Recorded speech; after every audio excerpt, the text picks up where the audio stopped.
Hello student, this is Deepak Singh and you're welcome in my channel सिंहटेक।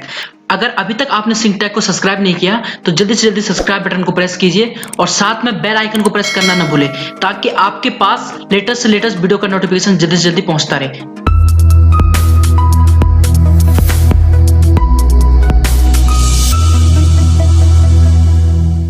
So guys आज ASP.NET की series के अंदर हम देखने वाले हैं कि ASP.NET के अंदर डेटा बाउंड कंट्रोल्स क्या होते हैं guys. Okay guys, so student यहाँ पे हम सबसे पहले जान लेते हैं कि डेटा बाउंड कंट्रोल क्या है ASP.NET के अंदर। ओके स्टूडेंट, सो स्टूडेंट अभी ASP.NET को थोड़ा साइड में रख लेते हैं। पहले मैं WPF फॉर्म जो हमारे थे और जो विंडोज फॉर्म थे उनमें हम पहले देख लेते हैं कि हम लोग डेटा को जो डेटाबेस को जो टेबल्स की जो वैल्यू थे उन्हें फॉर्म पर रेंडर करने के लिए क्या यूज कर रहे थे।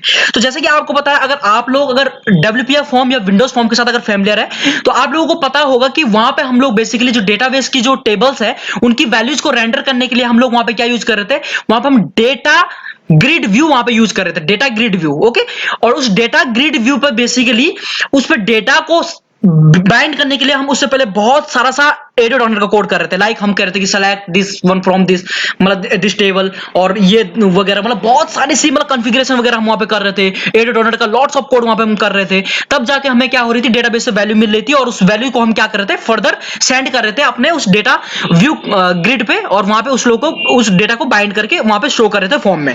WPF में अगेन यही चीज हम रिपीट कर रहे थे। वहां पर भी हमें क्या करना पड़ा था, बहुत सारा सा ASP.NET का कोड या एंटिटी फ्रेमवर्क को वहां पर कोड करना पड़ा था और उस कोड के थ्रू हम क्या कर रहे थे, डेटा को डेटाबेस से रिट्रीव करके जो फॉर्म है उसके डेटा ग्रिड व्यू पे वहां पे पॉपुलेट कर रहे थे। ठीक है, तो ओवर कुल मिलाकर हमें वहां पे बहुत सारा था लेंथी कोड करना पड़ रहा था। ठीक है, तो इसी जो ये टास्क था इसी को ओवरकम करने के लिए ASP.NET के अंदर हमारे पास एक कंट्रोल इवॉल्व हुआ जिसका नाम था हमारे पास डेटा बाउंड कंट्रोल। ओके, तो डेटा बाउंड कंट्रोल बेसिकली क्या है, डेटा बाउंड कंट्रोल एक ऐसा रिच कंट्रोल है ASP.NET के अंदर जिसके थ्रू आप क्या कर सकते हो, जो डेटाबेस की जो वैल्यूज है, डेटाबेस की वैल्यूज आई मीन आपकी जो डेटाबेस में जो टेबल है उसकी जो वैल्यूज है उनको डायरेक्टली बिना किसी कोड के आप उस वैल्यूज को अपने जो डेटा कंट्रोल्स है, लाइक आपका ग्रिड व्यू है, लिस्ट व्यू है, रिपीटर है, डेटा लिस्ट है, इनके साथ आप क्या कर सकते हो, उसको बाइंड कर सकते हो without writing even a single code. Okay, आपको एक सिंगल लाइन ऑफ कोड लिखने की भी जरूरत नहीं है। आपका जो डेटा होगा वो डेटाबेस से डायरेक्टली जो डेटा कंट्रोल्स है, डेटा ग्रिड है, लिस्ट है, इन पे डायरेक्टली बाइंड हो जाएगा और जैसे आप एप्लीकेशन को रन कराएगा आपको वो ब्राउजर पे वो डेटा वहां पे पॉपुलेट होता हुआ दिखाई देगा, पूरा डेटा आपको ब्राउजर पर रेंडर होता हुआ दिखेगा। ठीक है, तो डेटा सोर्स कंट्रोल और जो डेटा बाउंड कंट्रोल है ये दोनों मिलकर डेवलपर को एक इतना इजी तरीका यहां पे प्रोवाइड करा देते हैं जिसके थ्रू डेवलपर जो एप्लीकेशन इससे पहले 2-3-4 दिन में डेवलप हो रही थी उन एप्लीकेशन को वो एक ही दिन में भी डेवलप कर सकते हैं।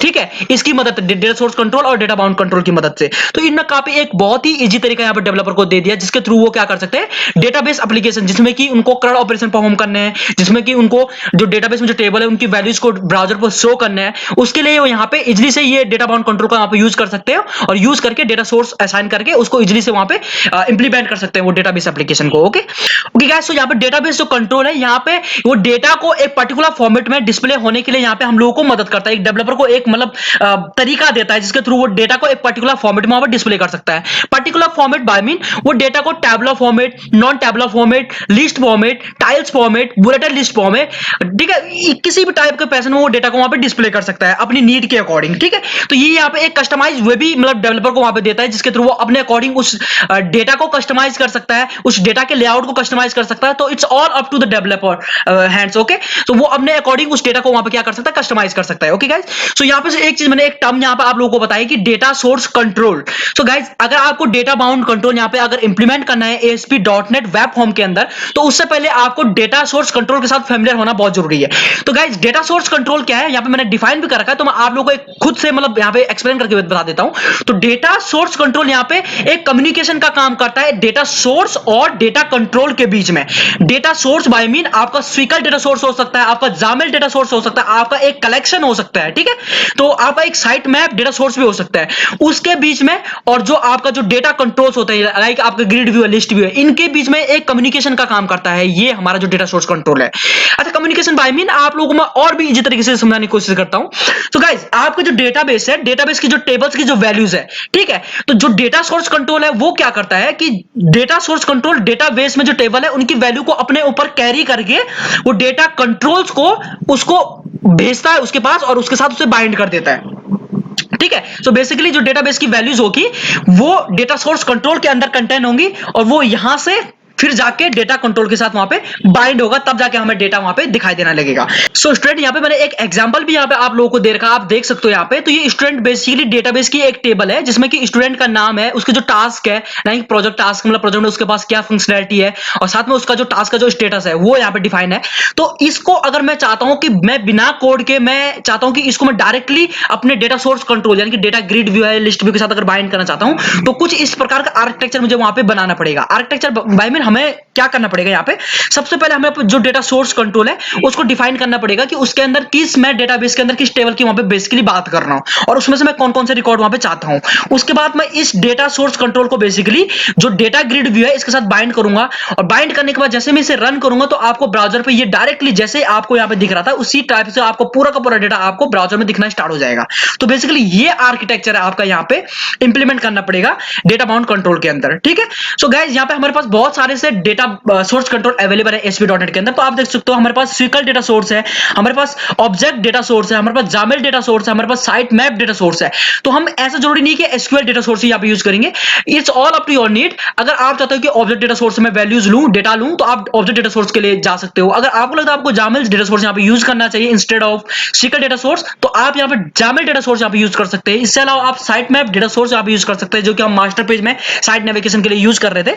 तो आपके पास यहाँ पे मतलब बहुत ही rich controls, data source control यहाँ पे अवेलेबल है, तो आप किसी को भी वहां से यूज कर सकते हैं गाइस। सो होप आपको ये एग्जांपल भी यहाँ पे समझ में आ गया होगा, और इससे पहले जो डेटा बाउंड कंट्रोल का जो मैंने डिफाइन किया वो भी आप लोगों को यहाँ पे समझ में आ गया होगा। सो यहाँ पे अब यहाँ पे जो types of data bound control है वो यहाँ पे समझ लेते हैं। तो गाइस हमारे यहाँ पे बेसिकली हमें यहाँ पे बहुत सारे से डेटा बाउंड कंट्रोल्स अवेलेबल है ASP.NET के अंदर, जिनकी मदद से हम डेटा को डायरेक्टली ब्राउजर पे पॉपुलेट कर सकते हैं without writing any code. Okay, तो यहाँ पे हमारे पास सबसे पहले जो है वो है ग्रिड व्यू। ओके, तो ग्रिड व्यू का काम बेसिकली डेटा को एक टैबुलर फॉर्मेट में डिस्प्ले करने के लिए हम यहाँ पे यूज करते हैं ग्रिड व्यू। ओके, और डेटा लिस्ट और डिटेल व्यू बेसिकली डेटा को हम लोग नॉन टैबुलर फॉर्मेट में डिस्प्ले करने के लिए हम यहाँ पे यूज करते हैं, ठीक है। तो डेटा लिस्ट और डिटेल व्यू को, डेटा को हम नॉन टैबुलर लिस्ट में वहां पे डिस्प्ले करने के लिए हम यूज करते हैं इन दो कंट्रोल्स को। जो फॉर्म व्यू होता है, फॉर्म व्यू बेसिकली हम लोग एक सिंगल रिकॉर्ड को डिस्प्ले करने के लिए यहां पे यूज करते हैं, यानी कि single record at a time. Single record at a time I mean अगर आपके पास 1000 स्टूडेंट का डेटा है तो आपको पास एट अ टाइम एक ही स्टूडेंट का डेटा वहां पे पॉपुलेट होगा सबसे पहले, ठीक है। तो एक ही स्टूडेंट का रिकॉर्ड पॉपुलेट होगा वहां पे। अगर आपके पास मतलब दीपक है, गौरव है, बहुत सारे मतलब स्टूडेंट है, तो आपके पास एट अ टाइम एक ही स्टूडेंट का, या दीपक है या गौरव का, वहां पे it's all up to your condition. Okay, वहां पे वो पॉपुलेट होगा। तो ये काम है यहाँ पे आपका फॉर्म व्यू का। List view, list view guys आपको यहाँ पे एक कस्टमाइज वे देता है कि आप लोग अपने अकॉर्डिंग जो डेटा है उसका जो लेआउट है वो कस्टमाइज कर सकते हो अपने अकॉर्डिंग, ठीक है। तो यहाँ पे बहुत सारे ऐसे सिनेरियो होते हैं जहाँ पे आप लोगों को मैनुअली वहां पर कस्टमाइज करना पड़ता है, जहाँ पे आप चाहते हो कि मैनुअली जो उसका हेडर है, हेडर की जो वैल्यू है वो क्या देना चाहते हो, it's all up to you है ना। तो वहां पे हम लोग क्या करते हैं, जब हम लोग कस्टमाइजेशन जहाँ पे हमें परफॉर्म करना है तो उसके लिए हम लोग लिस्ट भी वहां पे यूज कर सकते हैं, ठीक है। उसके बाद आता है हमारे पास चार्ट। तो चार्ट बेसिकली हम डेटा को ग्राफिकली अगर रिप्रेजेंट करना चाहते हैं, लाइक आप लोगों को पता है हमारे पास पाई चार्ट होता है, बार चार्ट होता है, लाइन चार्ट होता है, कॉलम चार्ट होता है, ठीक है। तो इस टाइप से अगर आप डेटा को अगर वहां पे डिस्प्ले करना चाहते हैं एक ग्राफिकल फॉर्मेट में, in that case you can go for your chart. Okay, और इसके बाद हमारे पास आता है रिपीटर्स। तो गाइस रिपीटर और डेटा पेजर जो होते हैं ये दोनों चीज हम यूज करते हैं नेविगेशन के लिए ASP.NET के अंदर, ठीक है गाइस। सो होप आप लोगों को यहाँ पे जितने भी ये मैंने टाइप यहाँ पे डिफाइन किए हैं ये आप लोगों को यहाँ पे थोड़ा बहुत जनरल से अंडरस्टैंडिंग हो गया होगा कि ये जो डेटा कंट्रोल्स है इनका क्या क्या पर्पस हम करने वाले, क्या क्या हम यूज करने वाले हैं आगे अपकमिंग जो आने वाले जो एप्लीकेशंस हैं जो हम क्रिएट करने वाले हैं, जो इंप्लीमेंट करने वाले हैं, उनमें इनका क्या रोल होने वाला है, ठीक है। सो गाइस यहाँ पे आज का जो वीडियो था वो यही इंट्रोडक्टरी पार्ट था यहाँ पे डेटा बाउंड कंट्रोल और डेटा सोर्स कंट्रोल का। होप आप लोगों को यहाँ तक समझ में आ गया होगा। जो अपकमिंग वीडियो है उसमें मैं आप लोगों को बताऊंगा कि डेटा ग्रिड व्यू क्या होता है और कैसे करके हम इसे प्रैक्टिकली इंप्लीमेंट कर सकते हैं, ठीक है। और आने वाले अपकमिंग उसके बाद जो वीडियो होगी उसमें हम ग्रेजुअली हम लोग जो डेटा कंट्रोल्स है उनको धीरे धीरे करके इंप्लीमेंट करते रहेंगे और प्रैक्टिकली उनका हैंड्स ऑन करते रहेंगे और देखिए किस प्रकार से हम उन चीजों को अपनी वेब एप्लीकेशन के साथ यूज कर सकते हैं। Okay guys, so thank you so much for watching my video, have a nice day.